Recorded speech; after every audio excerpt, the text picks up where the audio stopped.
Welcome back. The saga continues. Former President Donald Trump was indicted by a New York grand jury yesterday in connection to an alleged hush money payment he made to adult film star Stormy Daniels. The news has sent shockwaves throughout political circles across the country and has garnered reaction from both sides of the political aisle. We'll take a look at the reactions, the ramifications of an indictment, and what's ahead for President Trump and Republicans. We'll be taking a look at those stories and more today, March 31st, 2023. From Ishan Media, this is the Ishan S. Show, a podcast about the interesting and ever-changing world of American politics. With me, your host, Ishan.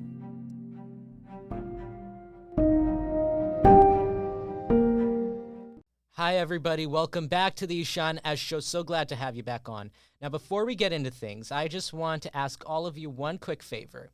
Could you please just follow the Ishan S. Show on Twitter, Instagram, and Spotify right now?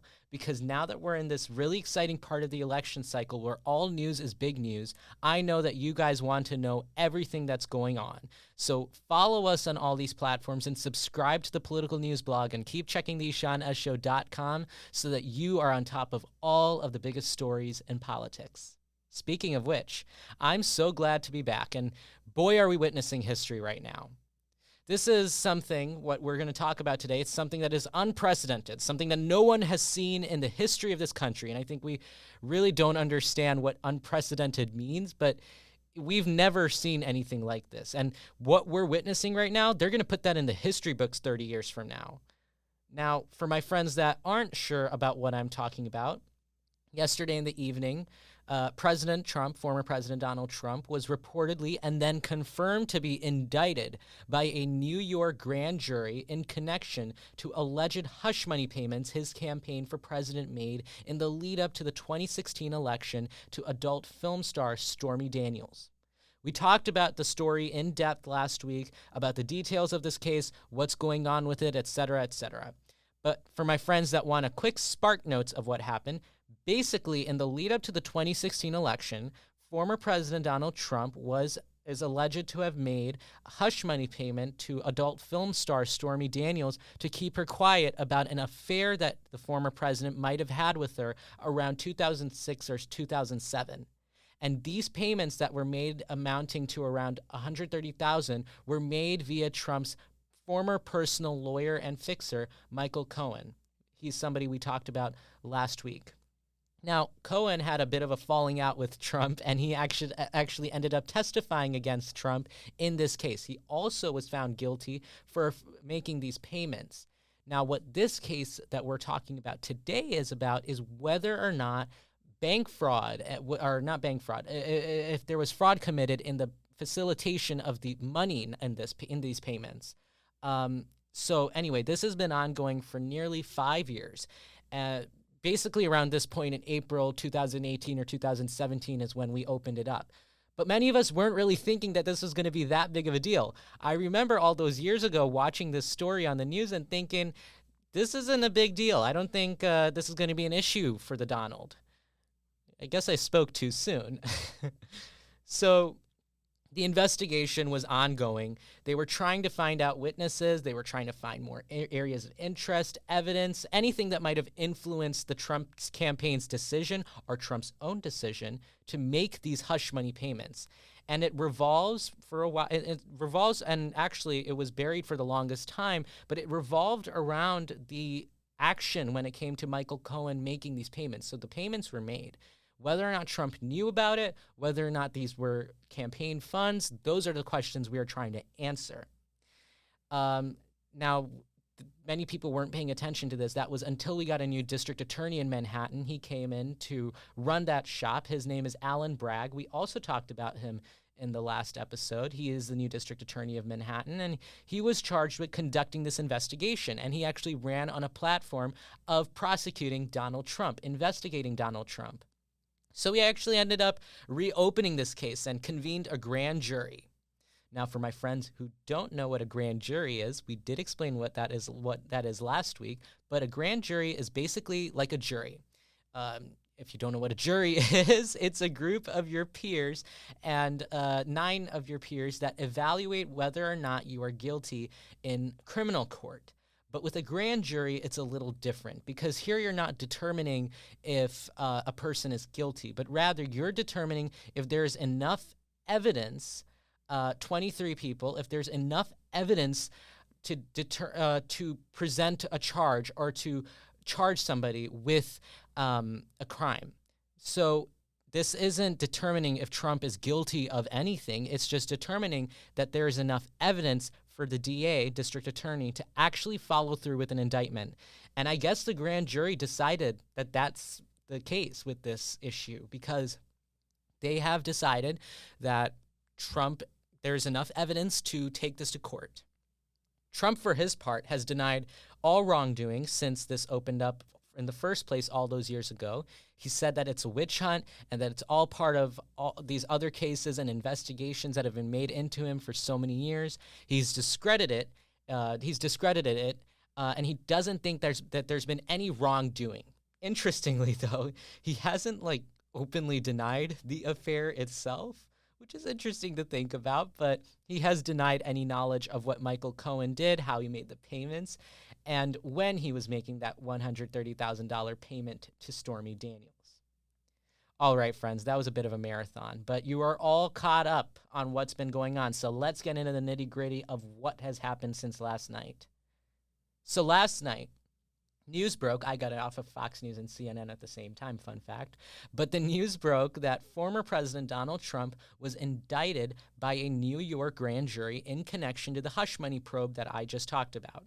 And I remember thinking when I got the notification, oh my God, that is so surprising. I didn't actually think that it was going to happen. And the reason I didn't think this was going to happen and the reason many people didn't see this coming was because Alan Bragg actually said that he would be delaying the convening of this case and the grand jury until late next month. So nobody actually expected anything to happen. If you ask me, this is a pretty smart move for Bragg because if he wanted to go for that surprise element to catch people off guard and surprise the media, he did a good job because I think if you would have told us that he's doing something in late April and that's what he was going to follow through with, well, I'm guessing much of the media would have had their cameras set up in late April, but not now. So he definitely caught everybody by surprise when he did this. And there's got to be a little understanding of what might have motivated this. Was it actually just to surprise the media? Because that's one theory. Another theory is that maybe something came up, like a new piece of evidence or a new piece of testimony that might have come up, that might have actually compelled him, that might have convinced him that he has enough to go to this grand jury and for them to then indict Trump. Because unless there's something that's not in the ordinary, I don't understand why he would have done something like this unless it was just for surprise. That's interesting. And that's something that many pundits were trying to examine and trying to understand yesterday during the coverage of this indictment. And we didn't really get much. But the Manhattan District Attorney's Office then later issued a statement saying, quote, "This evening, we contacted Mr. Trump's attorney to coordinate his surrender to the Manhattan DA's office for arraignment on a Supreme Court indictment, which remains under seal guidance. Guidance will be provided when the arraignment date is selected," end quote. What that means is basically the DA's office is in contact with Trump's lawyers. Trump will surrender, and they are going to keep everything shut, at least the details of the evidence in this case, shut as long as it's sealed until it goes to court. Now, President Trump is expected to go to court or to New York on Tuesday, after which we are expecting the seal to be lifted and we will find out more about this case. But Trump's going to go through the same fingerprinting, the same processes that all other defendants go through. So this is really, it's not that I'm trying to take a side, but this is interesting to watch. If you're a political nerd like me, seeing something like this happen is very interesting, and this is big stuff. But that was a look at what has happened until now. When we come back from the break, I'll take a look at the reactions as well as the impacts that this indictment has on politics and the 2024 election. Don't go anywhere. We'll be right back after this short break. All right, we're back from the break. Now, before we left, we were talking about the immediate impacts that we saw and our reactions to the immediate reactions to the indictment. I remember I was writing that Ishan S. Show article like crazy. That's on the ishanshow.com. So if you want to read up more about the details of this case, the ishanshow.com. Shameless plug. But it's on our political news blog. And I just remember thinking, wow, this is so surreal. And I wonder what other people must be thinking of this. And more importantly, I wonder what Donald Trump is thinking of this.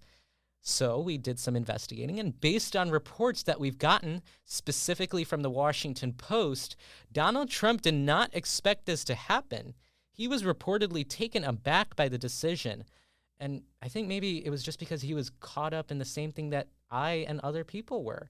Because, you know, when we're thinking of something like that happening in late April, but it happens like a day before, 2 days before April starts, yeah, you don't really expect this to happen. So understandably, Trump was caught off guard a little. These reports continue to say that he initially didn't take it very well based on the reporting that we've gotten, but any kind of, you know, reaction that we see from Trump is always very temporary. Because then it is reported that he kind of said that, okay, we can turn this into something interesting. Like he was like, okay, maybe we can make this work for us. He also joked about golden handcuffs. So maybe this isn't as bad as Trump. Maybe Trump might have thought, maybe this isn't bad as I planned on it. And don't forget, Donald Trump is actually the person, mind you, who reported this news to us and to the world 10, 15 days ago when he posted on Truth Social that the Manhattan DA's office is coming after me and is trying to indict me and arrest me. And he also was calling for protest on his Truth Social platform. So, you know, everyone was caught off guard, including our chief defendant. But in a very lengthy statement issued last night, President Trump said, quote, "This is political persecution and election interference at the highest level in history. From the time I came down the golden escalator at Trump Tower, even before I was sworn in as your president of the United States, the radical left Democrats, the enemy of the hardworking men and women of this country, have engaged in a witch hunt to destroy the Make America Great Again movement. You remember it just like I do. Russia, Russia, Russia, the Mueller hoax, Ukraine, Ukraine, Ukraine, impeachment hoax 1, impeachment hoax 2, the illegal and unconstitutional Mar-a-Lago raid, and now this. The Democrats have lied, cheated, and stolen in their obsession with trying to get Trump, but now they've done the unthinkable, indicting a completely innocent person and an act of blatant election interference." I'm guessing he wasn't very happy. As for other reaction that we've gotten, Republicans, as expected, are outraged by this. And, you know, for them, it's been compounding for the past year or so of legal trouble for their boss after, you know, legal trouble after legal trouble.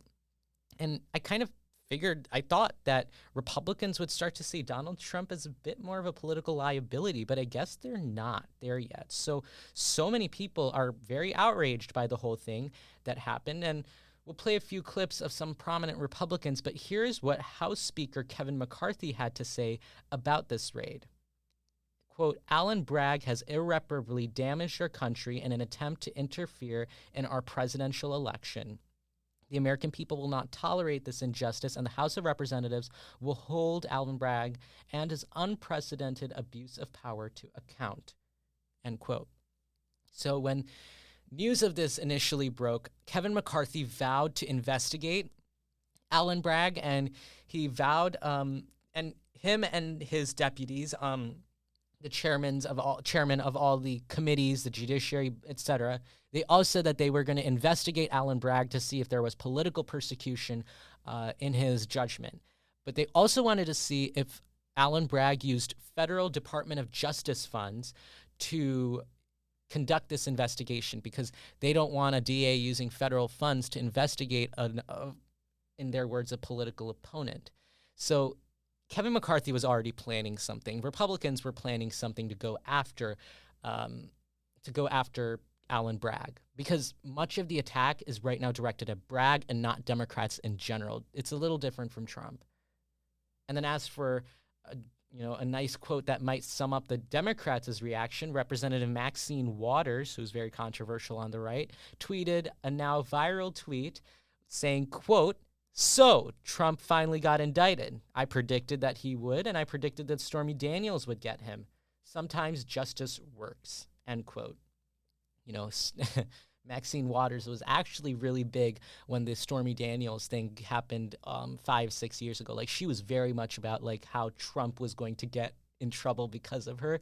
I guess Maxine Waters was right, but she's vilified by the right. So we'll keep it to there.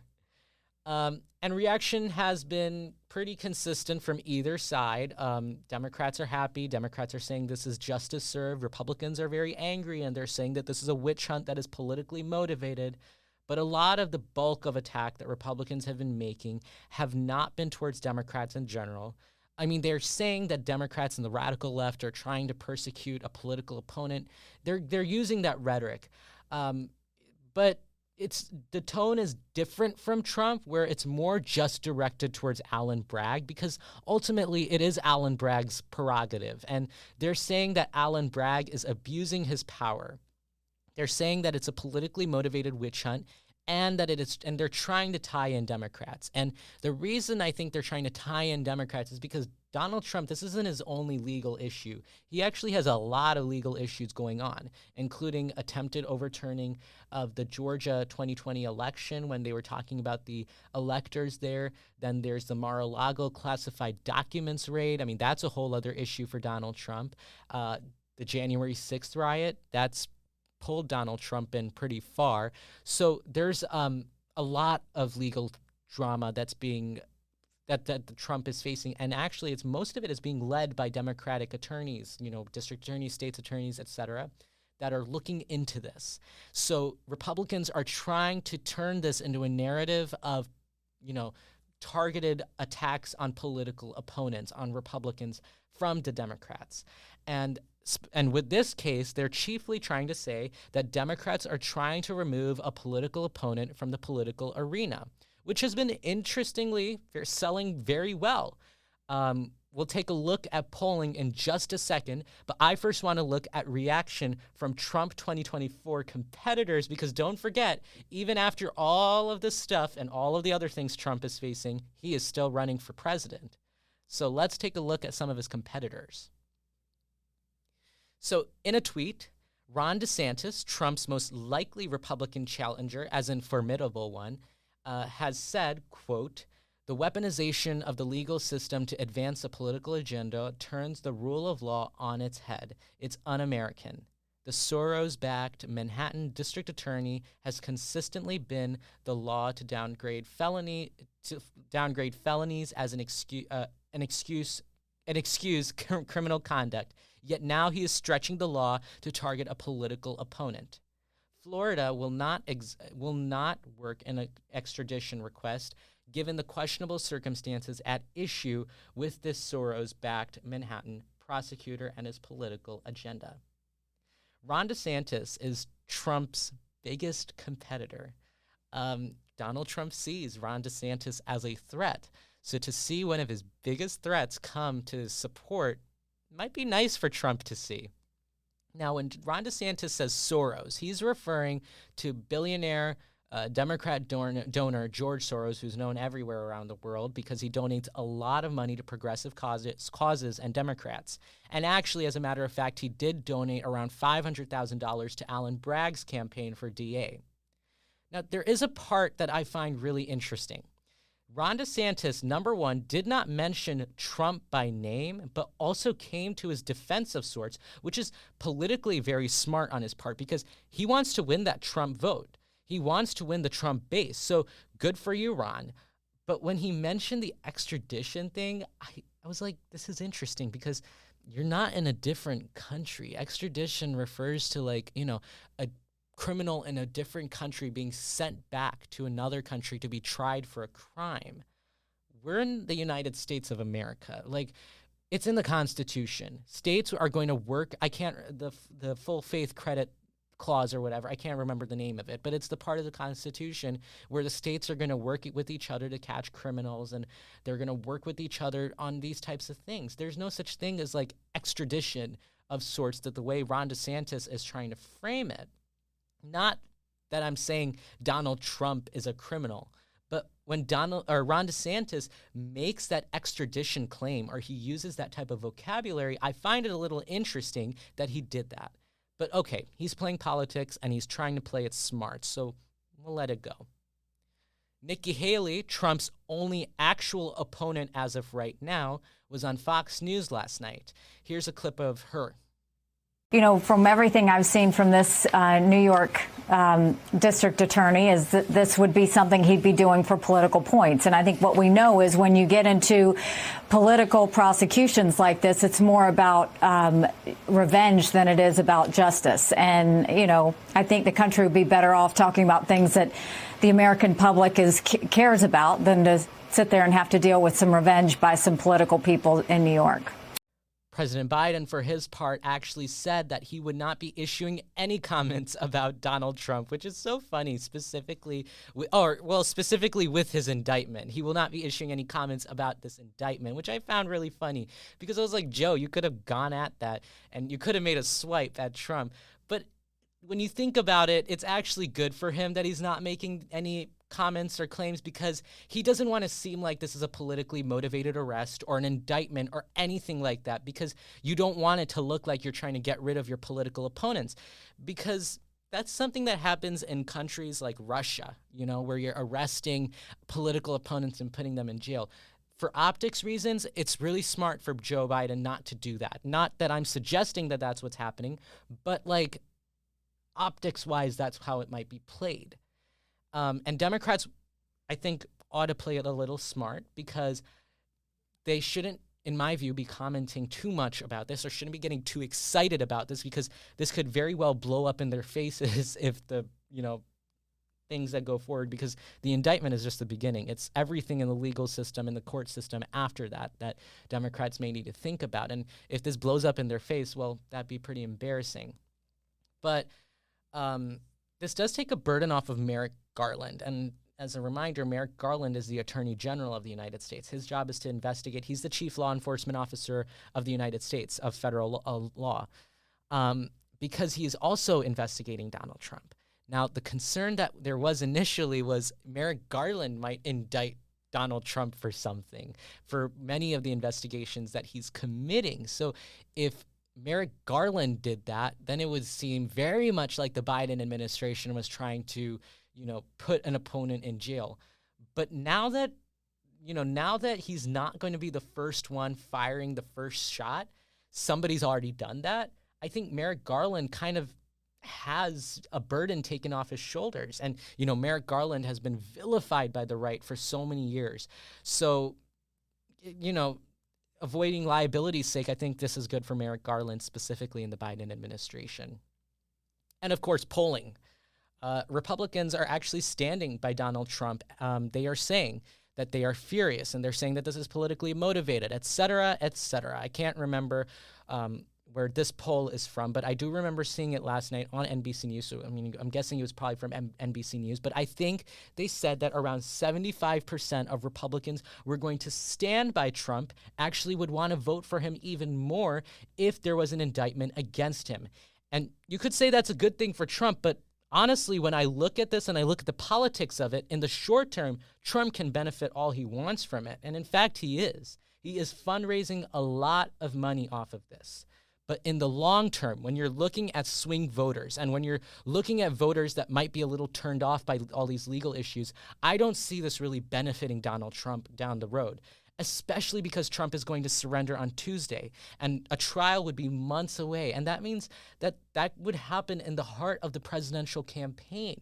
How embarrassing would it be for Trump if he had to go into court in the middle of a campaign for president? And as for his opponents, it's going to be interesting to watch how they react to the news. I mean, so far we've gotten the reaction from many of them. They're all condemning it. But when you're thinking of this as a politician and not necessarily as a member of a party, people like Ron DeSantis and Nikki Haley, you want to think of how they might go about it. Because I remember Hillary Clinton, she faced a lot of opposition and pushback for her own legal issues. And they said, like, maybe you can't be president. You have too much legal baggage to be president.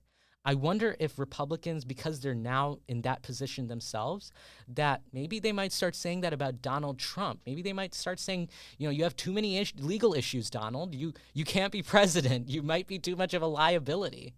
But that'll be interesting to watch because, of course, Democrats are going to say what they want to say about that. But what the Republicans and the primary say, I'm looking forward to that. And I'm looking forward to that August debate, even if Trump isn't on stage.